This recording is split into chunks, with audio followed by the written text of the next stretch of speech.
Live from our studios here in Kokomlemle, this is the Joy News channel and you're live on The Probe. You must be the only stranger in this part of town if you're not aware that Ghana is at a high risk of debt situation. That's where we are faced with as we speak. And the Ghanaian, we know that the situation is at a high risk of debt, and the Ghanaian currency, which is the cedi, has depreciated against the US dollar, increasing our foreign debt by $6 billion this year alone. Market confidence is at an all-time low as the government negotiates with the International Monetary Fund, that's the IMF, for a $3 billion deal to help restructure our economy. Well, there's immense pressure on the Ghanaian government to turn things around, with inflation hitting a record 40.4% in October. It remains to be seen what the inflation figure for November will be. While we struggle with a high cost of living in the country, currently there's an announcement by the government about the implementation of Gold for Oil program starting next year, we're told. It is purely a barter deal where our gold will be exchanged for oil, ostensibly to ease the pressure on the Ghana cedi, coupled with the demand for dollars by oil importers, which is actually weakening the cedi and increasing our living costs. And that's our focus tonight on The Probe. Key questions: do we have enough gold for this program to take off? I'll come back to this question shortly. And also, how common is this trade, gold for oil? We've seen the exchange of oil for other commodities. In fact, such deals typically involve an oil-producing nation receiving non-oil goods rather than the opposite, as we're seeing it currently. Does it mean there's no way out of our current situation except for this particular deal? How practicable is barter, or this barter deal, as we speak? These and more questions are begging for answers. I'll take you back to the issue about enough gold to trade for oil. Let's take a look at the situation as we speak. Well, the barter for oil, gold for oil.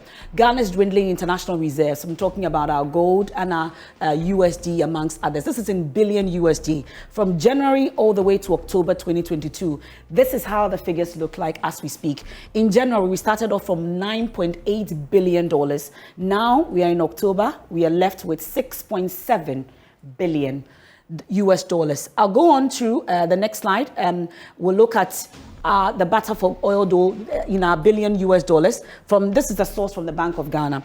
And where we stand now, from January 2022 to October 2022, our gold reserve. This is where we are. These are what the figures are looking like. We started from $241 million.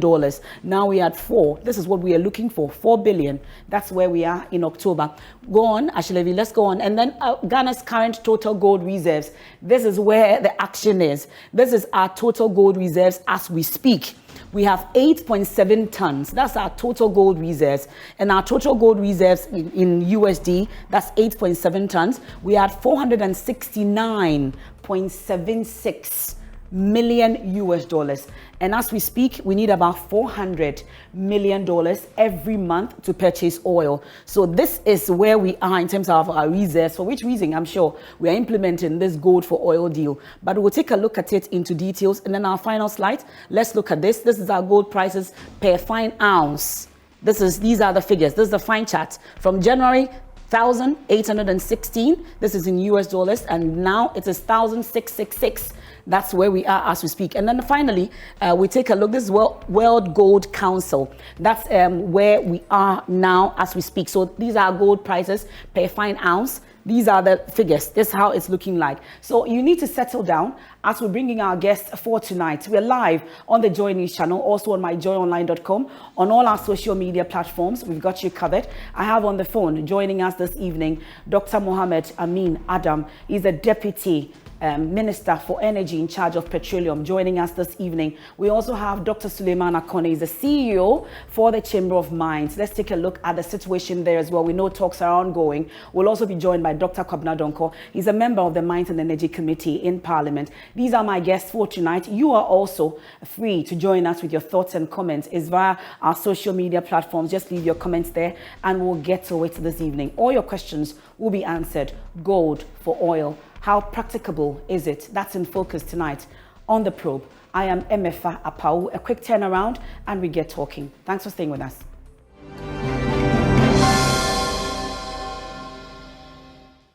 Thank you very much for joining us here on The Probe. Welcome back from that brief break. We are live on the Joy News channel, myjoyonline.com, and all social media platforms. And tonight, gold for oil. We're probing this particular Barter deal, and all the details that you need to know will be right here on the show tonight. And thankfully, the Deputy Minister of Energy in charge of petroleum, Dr. Amin Adam, is my guest. He's joining us via Zoom. Subsequently, also, we'll be getting the CEO of the Chamber of Mines also joining us, Dr. Suleimana Kone, and then also Dr. Kwabena Donko will join us along the line. Dr. Amin Adam, thank you so much for joining us via Zoom. We are grateful for your time this evening.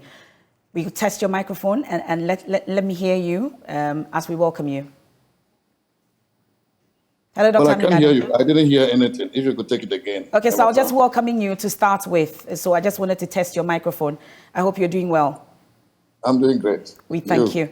Well, so let's talk about gold for oil. Let's dig in straight. So we've been hearing about this. It was first announced via a social media post of the vice president. Some have raised concern about that, but we'll get into it because this is a key policy. How is it that the announcement was done the way it was done?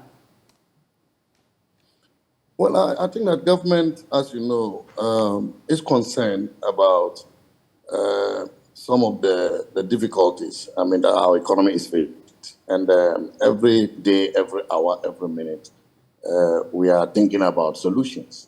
We are also open to ideas, including innovative ones, that will help all of us solve the problems of our country. And we know that petroleum prices has been one of the major challenges because we are import dependent for the petroleum products that we use in our country. And the fact that we do not have control over the prices of these products means that we are exposed and our economy is exposed. Inflation is increasing as a result of that. And then also the demand for Forex dollars to buy the products. The fact is that the products are bought in dollars, but when they bring it in, they sell in cedis.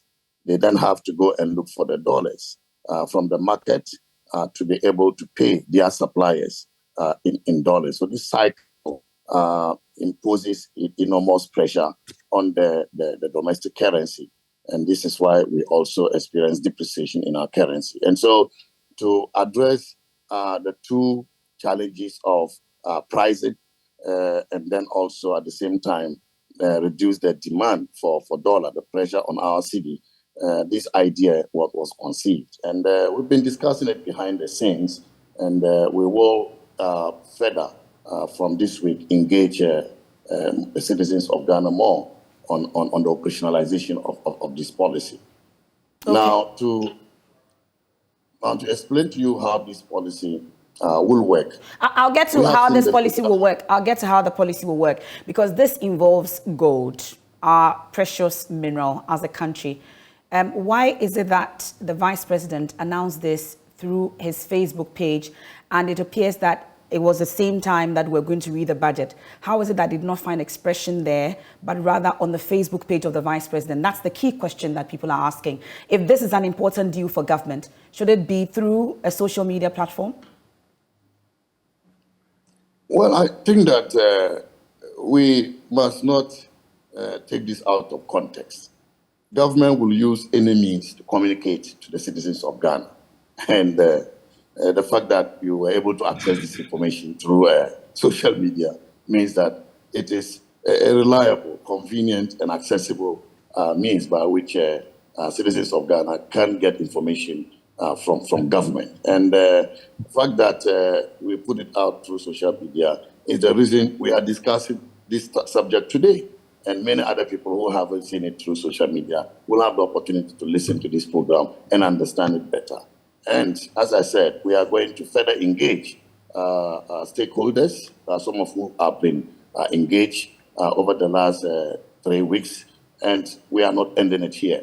We will continue to engage. You know that policy making is not an event, it's an ongoing process. And this is what we intend to do.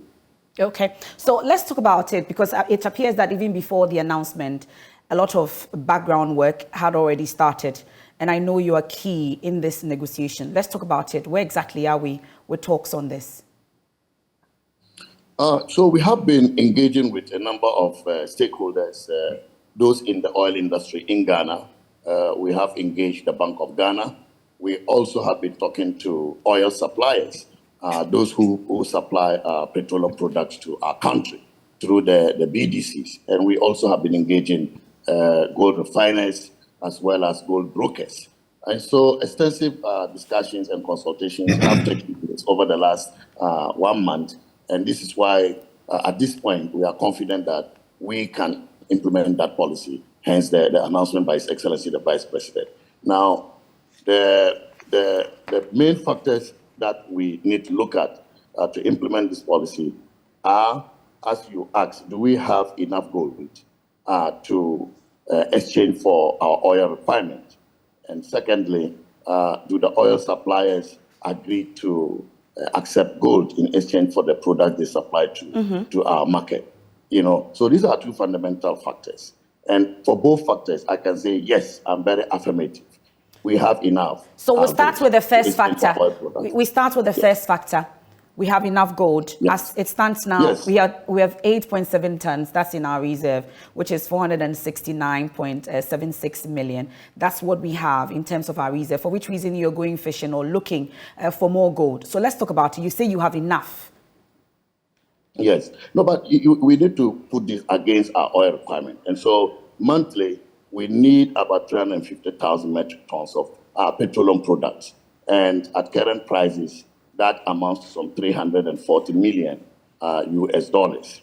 Now, if you compare that with our gold reserves, yes, we also have almost about the same amount of money that we will generate. What you have now is just about for a month. What you have now, Yes. minus what you're going Yes. to get from the mining companies, which will interrogate.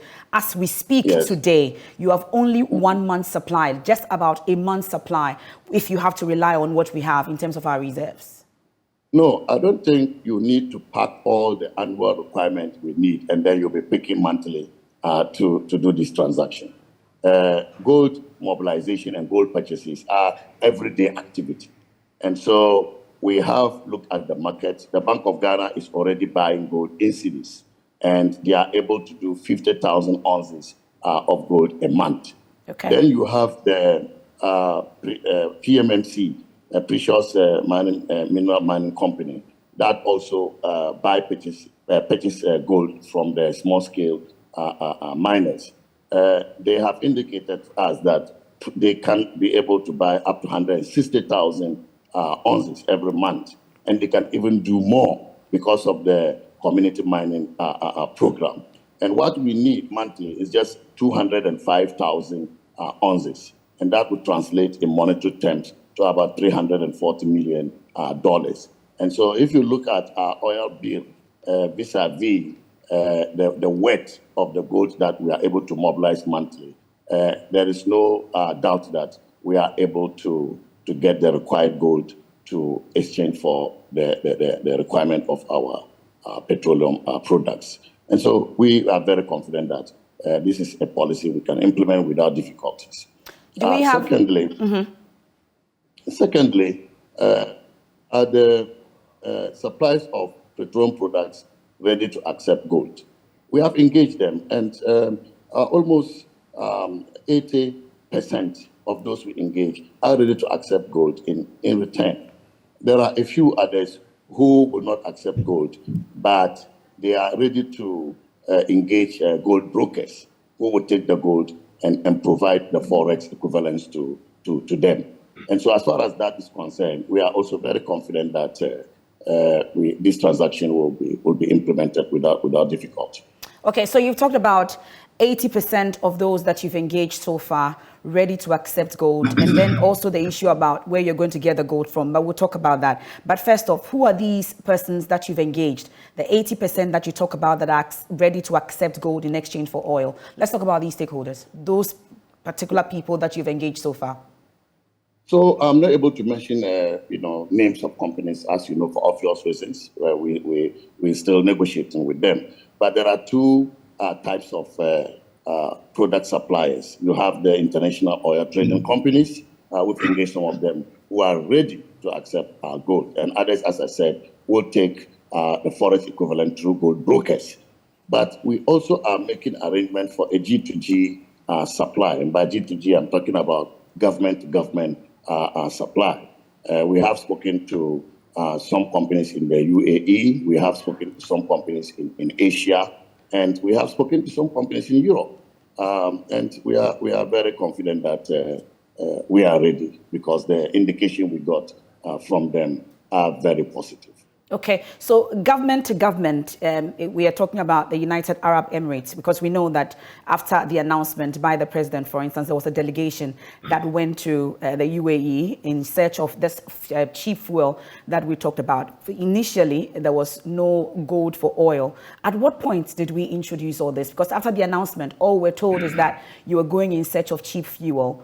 Were we going with this particular gold for oil in mind? Was this part of the initial plan at all? At what point exactly did we introduce this? Well, I mean, I'm sure you recall His Excellency the President announced that we were looking at options to access cheap petroleum products for the country. And so engagements were ongoing before he announced it. I mean, he wouldn't just have announced it out of the blue. Certainly, we were having discussions with some stakeholders. And I can tell you that in the market today, commodity swap, commodity exchange is common in the market. People exchange gold for cocoa, they exchange gold for or crude oil. And so all those options were on the table. Whether we are able to pay with Forex or we are able to pay with gold, they were all on the table for discussions. And at this point, we only have announced it because we are now very sure that we can implement the program. Let me also mention that it is not uncommon to use gold for sex trading, because gold itself is foreign exchange. Okay, and this is why some countries around the world will keep gold reserves. It is as good as foreign exchange. And so I don't think we should belabor this point. Well, now, where exactly then, or the timelines? Because we've heard some government officials say that it's going to start in October next year.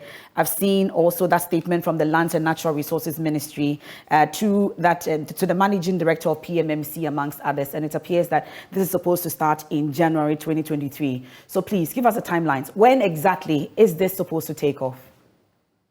If you refer to the announcement by His Excellency the Vice President, he indicated March next year.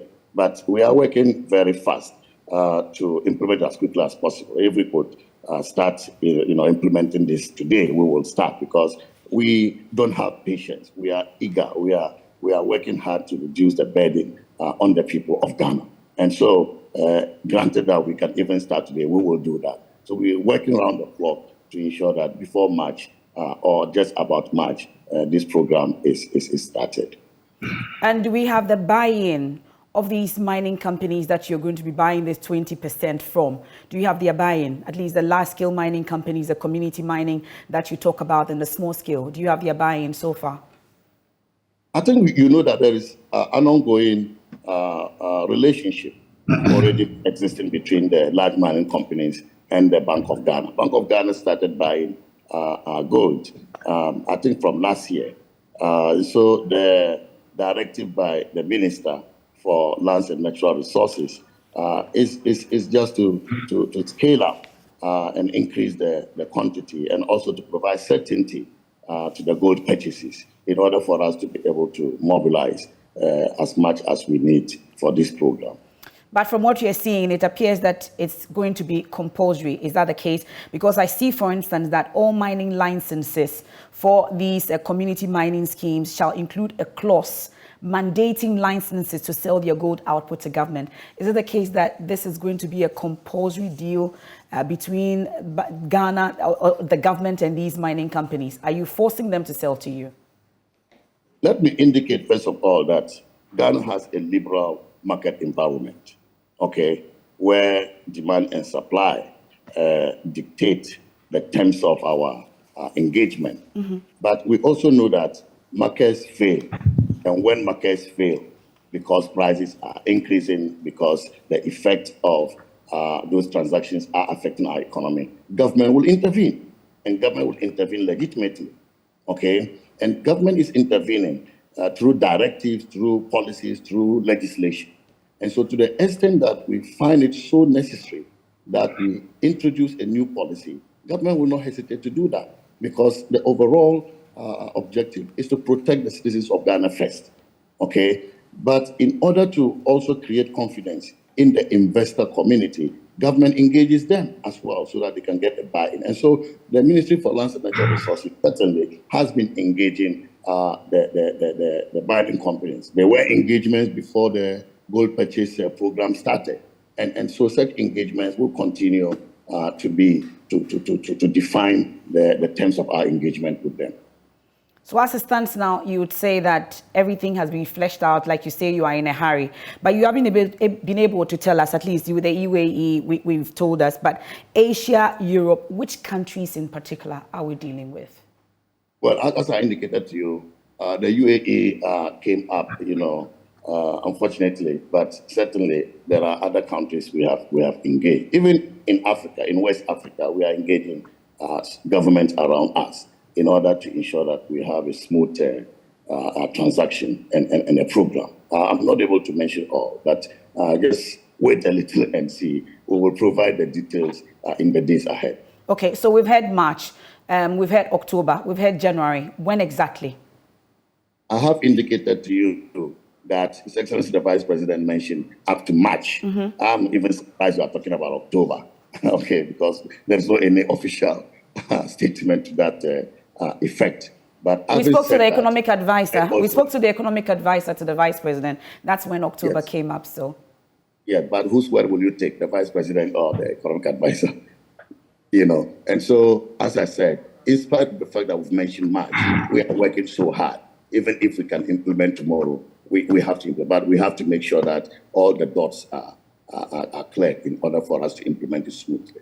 Let me bring in a key stakeholder in the industry. I'm sure you've been engaging as well on this. The CEO of the Chamber of Mines, Dr. Suleiman Akoni. Thank you so much for joining us tonight here on The Probe. Let's talk about engagement on this. Do we have an understanding with government when it comes to gold for oil Barter deal? Where does your industry stand in all this? Thank you very much, Emefa. To answer the question directly, what we know officially is a program government called Domestic Gold Purchase Program, and we have been engaging with governments since last year when the program was launched. And this year, member companies, together with the Chamber, have engaged with the Bank of Ghana and our sector ministry. And we have a situation where member companies have agreed how much they're going to sell to the Bank of Ghana for this year, 125,000 ounces. This started in September. So between September of this year and end of year, that is the target. That's the commitment of member companies of the Chamber to actually sell to the Bank of Ghana, where they will sell the gold to the Bank of Ghana at their respective refineries, LBMA certified refineries of these member companies in exchange for Ghana cities.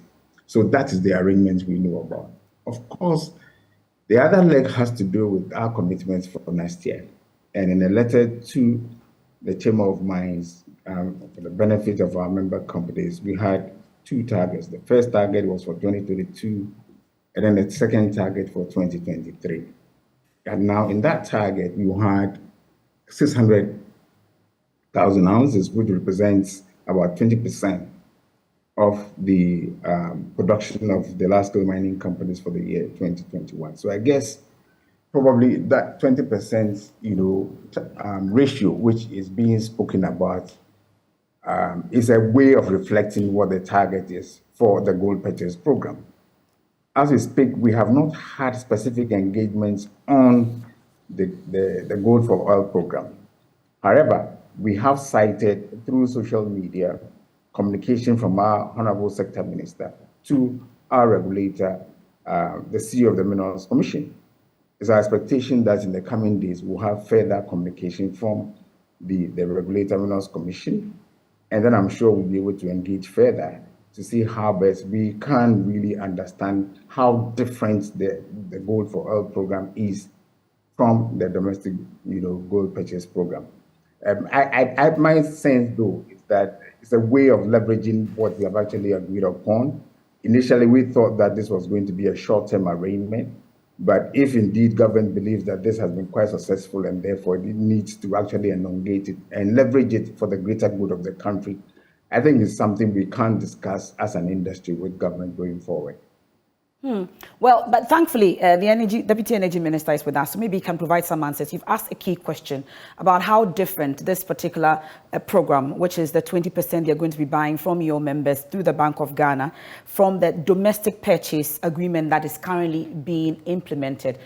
Dr. Amin, are you able to give us some answers about how different this will be from the one that you're already implementing? Because it appears that the key stakeholders are unaware of it. Well, I think that government has made it clear that the domestic gold purchase is a government policy, and how government uses the gold, I don't think that is the real issue for the mining companies. The government can use the gold it purchases legitimately for different purposes. Okay, one is to beef up the reserve, our international reserve. But we can also use it to finance our international transactions. And as I indicated earlier, gold is as good as foreign exchange than the dollar. And so to the extent that government will apply it to any purpose, that shouldn't really be a concern. And I'm very confident that mining companies will certainly not be interested in participating in how government decides on the use of the gold that we purchase. At this point, it's not just the mining companies that should be concerned about what it is used for. As Ghanaians, we are all interested. So I don't think that it's fair to say that they should not be interested in what it is used for. We are all interested, aren't we? But your question was about the mining companies, and this is why I'm specific on that. But beyond that, I think that Ghanaians want prices of petroleum products to go down, and we think that we can do that through this. Ghanaians want security of supply of petroleum products, and we can achieve this through that. Ghanaians want us to address the pressure on our city as a result of the increase in demand, high demand for forex, and through this we can achieve that. So it is a government policy. What we need from mining companies is the understanding that we can get security of supply of gold. And that engagement is what the Ministry for Lands and Natural Resources is having with the mining companies. But this deal, Dr. Suleiman Akoni, I'm sure you've been interacting with your members to a large extent on this. You're currently operating a program, and you've been explained to how different this will be. I'm sure there's some engagement at your level as well, because we know that government is engaging widely, like he says. And I'm sure that in the coming days, we'll see more of such engagement. But as we speak, now that you know the difference in this, and the current system that is being run, the domestic purchase as we speak, I don't know how long it's been on, but we are told about last year or so. How has it been? We're talking about the impact on the mining industry now. I think it essentially has to do with looking at the cash flow requirements of member companies and pitching where you believe that you can calibrate such that you will be able to help the country with the sale of gold without adversely affecting your operations. The reality is that mining companies, yes, they receive USD by way of their mineral revenue, but they also have outgoings in Ghana cities. And therefore, you need to, for example, you need to pay your suppliers, some suppliers in Ghana cities. You have to pay salaries in Ghana cities. So naturally, a large part of the mineral revenue comes back to the country. The last time we checked, an average of about 75% comes back to the country. So naturally, you would need some Ghana cities to run your operations on an ongoing basis. And that's why it made sense for us to actually engage with government to really support it. So it's more the calibration of the position in terms of the percentage or the quantum that mining companies would be able to sell to the government through the Bank of Ghana without adversely affecting their operations. And for the 600,000 ounces target for next year, we have begun the conversations, but we are not settled on the quantum yet. But do we have the gold? Is the key question. Yes, we do have gold. I mentioned about 20%. If you consider the trajectory over the last few years, certainly the average is slightly more than 3 million ounces. And we are sure that next year and going forward, we should be able to do 3 million ounces. And therefore, that 20%, like I said, represents averagely the 600,000, which ounces we have as part of the Gold for Oil program. So yes, indeed, we have the capacity to be able to produce enough gold. Of course, what we need is the support of government and various stakeholders to ensure that we're able to actually mine sustainably and responsibly for our country and our other stakeholders. Is the support there? What you need, you say, is the support of government. But as it stands now, do we have that kind of support from government for us to be able to implement? You can always ask for more. The good thing is that we have good and warm relationships with government, especially our Sector Ministry and the Minerals Commission.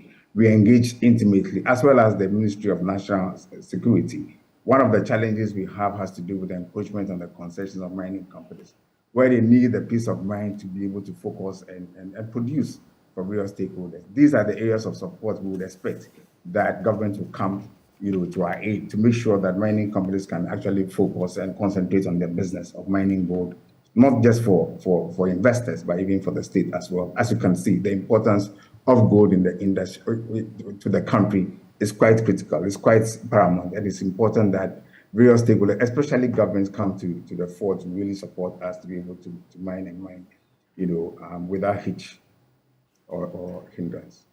Okay, but Dr. Amin, so as part of all this, though, I'm sure as part of the talks and the plans in place for the smooth takeoff of gold for oil deal, there's some kind of support in place, at least for those that you're expecting to get the chunk of your gold from. Is there any particular plan in place for the mining sector such that you can get all that you need, 600,000 ounces?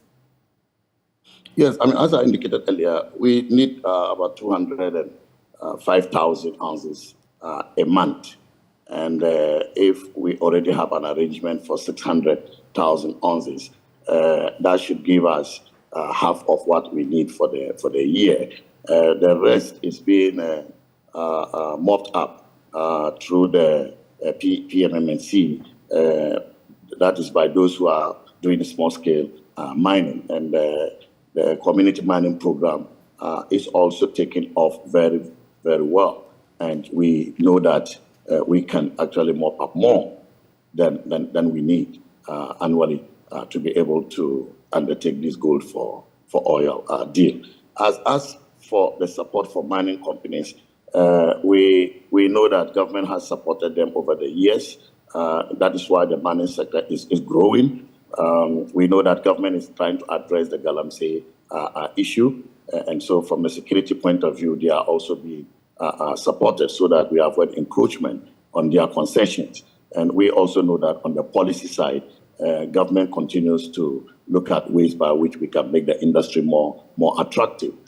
Even on the energy side, energy sector, we are engaging mining companies because they have some challenges as well as far as energy supply is concerned, and how to supply reliable and affordable energy to their mining concession areas has been an issue we have been trying to address. Currently, we are trying to even do a pipeline to some of the mining areas in order for us to be able to transport gas, natural gas, to those areas to meet their power requirements. And so the support is coming in different forms. And I'm very hopeful that this will better enhance our relationship with the mining companies with the view to building more strong partnership than we have had before in addressing the challenges of our country.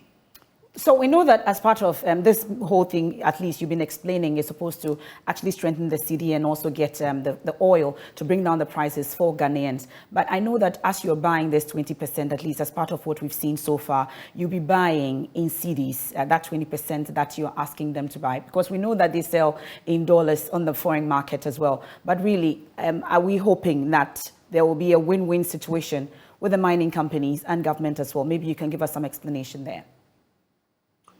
Well, I think you should know by now that a percentage of the sales of their gold, the revenue from the sale of gold, is supposed to be held in Ghana, what we call the retention. And so they have signed retention agreements, which requires them to retain up to 30% of their sales revenue. That will continue to be a major feature of the relationship with the mining companies. But if we sell our gold for Forex, one major issue we address is that the demand for Forex by those in the oil industry will reduce significantly, if not eliminated entirely. And that is a large chunk on our forex market, up to about $3 billion every year. And so if we do not have the need for that, apart from the fact that RCD will be strengthened, we will also have relatively stable prices, because data has shown that oil is more volatile than gold. And so if you have to buy a more volatile commodity with a less volatile commodity, then you're going to have relative stability. Another issue we want to address through this is the pricing that is used by the BDCs. Because of the credit lines they have with the oil suppliers, which require them to sell and pay for the oil within 45 days or 60 days or 90 days. If they buy the products today in today's dollar, by the time they will pay, because of the depreciation, they would have incurred forex losses, and therefore they use forward exchange rate in pricing their products for the Ghanaian market. And I'll give you example. Today's rate is about 12 to 13 cedis per dollar. Mm-hmm. But in pricing, they are using 19 cedis per dollar. So you have about 5 cedis that we would have avoided through the pump prices if we didn't have the kind of arrangement we already have in the oil in the oil industry today. And so if we eliminate the demand by the oil industry for dollars, it will mean that we will significantly reduce the pump prices for petroleum products on the market. And so these are some of the advantages associated with the program that we are about to implement. Okay, I've left out our audience for far too long. Let me take some of their comments. I'm told Dr. Kwabena Donkor has also joined us for his brief comments on this as well. A number of the questions that have come in. Let me just read a few, and then we can get answers from Dr. Amin Adam. So this one says, how do we plan to manage a potential U.S. upset, whom we know are passionate about maintaining the dollar as a hegemon global business? How do we hope to do that? And then also this question, why is it taking Ghana this long to think about substituting the dollar for gold in purchasing oil? And also, if it is about cheaper fuel, are we not just chasing the wind because there's no cheaper fuel anywhere? And the question also, I asked earlier, also came up. The Vice President announced this whilst the budget was being read. Why did it not find expression in the budget? So these are some of the few questions, Dr. Amin Adam, that you can quickly address. So the first one about upsetting the U.S. when it comes to using the gold for oil, eliminating the dollar in our transactions. I don't think that is the intention of government, and that is certainly not the intention of government. I mean, the U.S. is also a liberal economy, and they know that sovereign countries have the right to make policies to enhance the economic fortunes of their people. And so that shouldn't be a problem. Ghana is a small open economy, as we know that. And so I'm really wondering what the major effect would be on the U.S. side to warrant the U.S. being unhappy about the program that we are implementing. I also know that even if the gold buyers are to take gold for oil, it is still indexed to the dollar, the U.S. dollar. So primarily, we are not moving away from the U.S. dollar. It's just in physical use of the dollar for said transaction is what we are trying to avoid. But the U.S. dollar will still be an index offshore. Okay, but closely linked to that, before you answer the other questions, though, I know it's a barter deal, so it will not count as a loan or in any form. But since we are negotiating with the IMF, we're still in talks with the IMF, has it come up at all? Are they happy about it? I think we should understand that the fact that we are negotiating with IMF does not freeze the function of government. Government has to continue to work. And indeed, there are many things we are doing in Ghana which are not on the table for negotiation with the IMF. And so at least people should understand that the IMF doesn't stop the function of government. And so we will continue to generate ideas. And we are open to more ideas from you in the media, from development partners, from whoever is concerned about Ghana's economic development, in order to better build our economy for our people. So I don't think we necessarily must discuss everything with the IMF. That should be made clear. Okay. Well, so there was one also about why it took us this long to think about substituting the dollar for gold in purchasing oil. Well, I think we should understand also that government every day is, evaluating the economy. Every day we evaluate the economy in order to determine what we can do. And so ideas are coming every day. What we used to do in the past is certainly not what we're doing today. And in future, things will change depending on the calibration that we want of our economy. And so I think we should understand that this idea has been evaluated, and this is the time we think that we can use it to address our problems. Okay, and it says if it's about cheaper fuel, are we not just chasing the wind because there's just no cheaper fuel anywhere?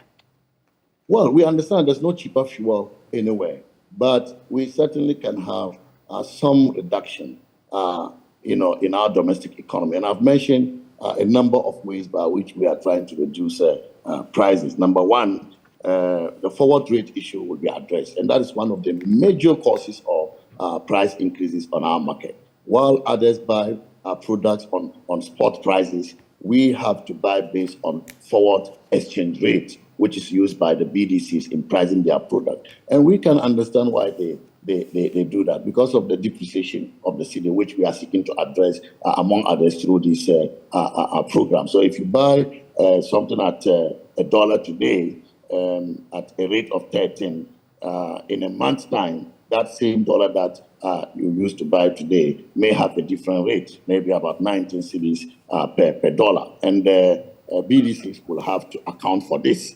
Okay. And this is accounted for by passing it on to the consumer. Okay? And so if we implement this program, we avoid that. And that alone will bring prices down. Secondly, as part of the negotiations with the G2G, we are also looking at the premium. The premium is usually where the cost that is incurred by the BDCs are also passed through the prices. But for example, if we're now using gold and we avoid financing costs, because they all have to go and raise LCs, and they have to finance the LC, the cost of the LC, which they pass through their premium and then through the pump prices to the consumer. But if you do not have to go and take that LC any longer, then of course the financing cost is out of your premium. And so you are going to see the premium coming down. And when the premium goes down, certainly it will reflect on the pump prices. And I also talked about the volatility. Oil is more volatile, a commodity, than gold. And so if you have a less volatile commodity, you are exchanging for a more volatile commodity. That also addresses stability, price stability issues. So these are some of the ways we have evaluated by means of reducing the prices of petroleum products and thereby reducing the burden it has on our economy through inflation, for example. Okay, well, you mentioned how much you are in a hurry to get this done, but are you able to assure us that in as much as you are in a hurry, you say that it's because of us as Ghanaians to lighting our burden, you are not doing this to the detriment of due diligence, for instance, for which reason tomorrow we'll come back interrogating this and we'll see that it did not work? As I'm speaking to you, the Bank of Ghana is undertaking due diligence on some of the gold brokers. Okay, so due diligence is a major part of the work we do as a government, because we don't want to exercise indiscretion. We want the discretion we exercise to serve the interests of the Ghanaian people who put us in government. And so we have to make sure that proper due diligence is done before we take off, so that we don't stop along the way. Is government desperate? Government is desperate every day.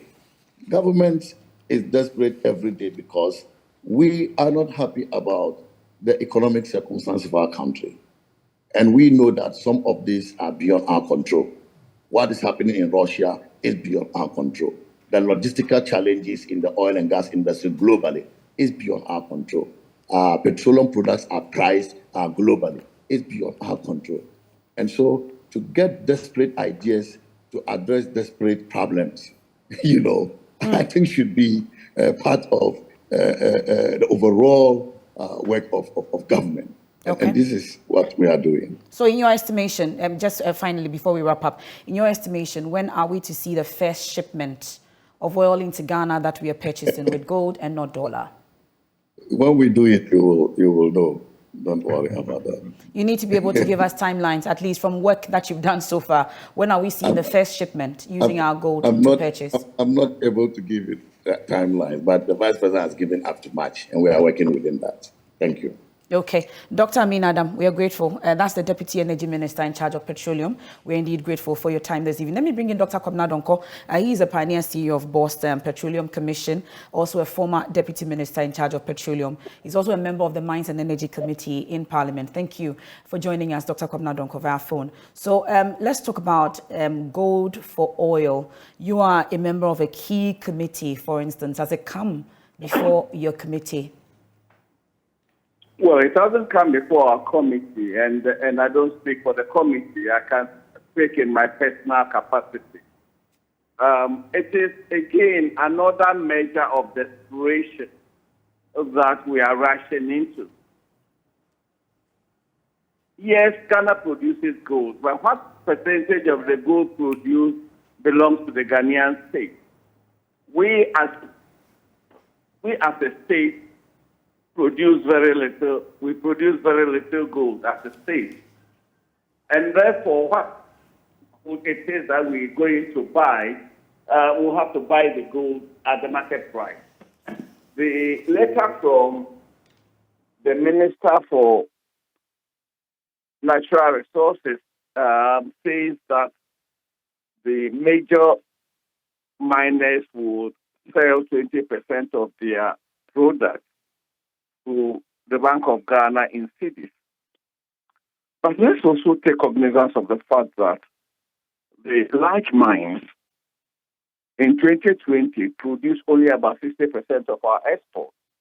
So if we're going to sell 20% of these products to Bank of Ghana in cedis, the country as a whole will be losing about 20% of the dollar gold income. Let's take cognizance of that. Then again, there is the 40% produced by small-scale miners. Is the Precious Minerals Marketing Company going to buy the 40% in cedis or in dollars? I have checked that from officialdom, and I've had two different answers. One says PMMC is going to buy in dollars. And then the other one says PMMC is going to buy in cedis. If PMMC is going to buy from small-scale miners who in 2020 accounted for about 40% of our total gold export, if we're going to buy in cedis, again, what we're going to experience is that there will be greater leakage of gold from our system. And when the Minerals Commission briefed Parliament at a closed-door meeting in Takoradi, even the income tax on small-scale mining, when it increased from 3 to about 4%, we experienced a reduction in the quantum of gold sold on the Ghanaian market. Gold then leaves the shores of Ghana. And therefore, if you say you're going to pay the small-scale miners who account for 40% of our total gold export in cedis, you can bet that at least half of their products will leave the Ghanaian system through our porous borders. This is the other side. If we're going to pay them in dollars, then where is PMMC going to get the dollars to pay them for about 40% of our gold export? They'll be paid in cedis. They are not going to be paid in dollars. At least that's the clear communication that has been given. No. But the concern is about the practicality, actually. No, excuse me, which of the communications? The communications signed by the minister was silent on the small-scale miners. It only said the small-scale miners and the community miners who sell beers to PMMC. The only group selling 20% of their product to Bank of Ghana are the large-scale miners. And that is why they will be paid in cedis. Okay. When you pay them in cedis, also means the inflow into the economy will also be assured by the same percentage. So really, our major problem is managing the macroeconomy efficiently. If we manage the macroeconomy efficiently, there will be no need of trying all this gymnastics. And really, this is just an attempt at gymnastics. We have not thought this through. We have 40% of production coming from small-scale mining, and they export and get dollars. In any case, by our mineral law, all our exports, gold exports, must come back. The receipts must come to Bank of Ghana before, the receipts are paid into the various accounts. They all must have account with Bank of Ghana. So what exactly are we saying? What complicates? It appears that I'm losing Dr. Kobna Donkor there. You have to reposition yourself briefly, then we can wrap up on you. Dr. Kobna Donkor, are you still there? Okay, unfortunately, I've just lost Dr. Kobna Donkor there. Dr. Sulemana Kone, this is a conversation that will expand and will interrogate further. But really, we would want to find out briefly from you before we wrap up. The issue about feasibility has been raised. We've talked about the fact that some say it's uncommon, gold for oil, but the minister says that it's done, but they're hoping due diligence has been done. But from where you stand, practicality, feasibility, if you were to give advice, what would it be? Usually we say that the devil is in the details. We don't have the details, and that's the difficulty. Yes, we know about the domestic gold purchase program. For us, this may be an extension of it because the principle is about the same, buying gold with cash. But then you are talking about counterparties, which my good friend Dr. Amin spoke about, the counterparties who are interested in taking gold for oil, which they would sell to the state. We need some more details, and this is where government needs to take its time and go through due diligence. Yes, we know that we are in a difficult situation, but we need to hasten slowly and make sure that we really understand and appreciate what we want to do before we actually sign off. As a Ghanaian, this will be my take. On paper, it looks novel. It is quite innovative. This is something we've never done before. But someone who has a background in the oil industry, even before I joined the mining industry, I think that this is something we should be able to do, but let's hasten slowly so that we really understand the various risks involved. Kobna Donkor may also have a point in saying that, look, we are going to strangulate the commercial banks from forex. That is another area we need to look at. How do we make sure that they also, because see, if in reality, mining companies, small-scale miners, community miners, by various means also operate and make sure that they rope in the commercial banks by way of transacting with them. If government is going to take a large chunk of these volumes, how are they also going to meet their own commitment? Okay. I'm sure government will look at all of these to make sure that we don't destabilize the economy by this particular program. Dr. Sulemana Kone, we are grateful for your time. That's the CEO of the Chamber of Mines. Also was the Dr. Amin Adam, who joined us. He's a Deputy Energy Minister in charge of Petroleum, and Dr. Kobna Donkor, who is a member of the Mines and Energy Committee. He's a former minister in that sector as well. That's it for tonight's edition of The Probe. Trust the AM team and the rest of the team to continue, take up this discussion. You want to stay with us. There's more when you log on to myjoyonline.com. I am Emefa Apawu. Have a good evening.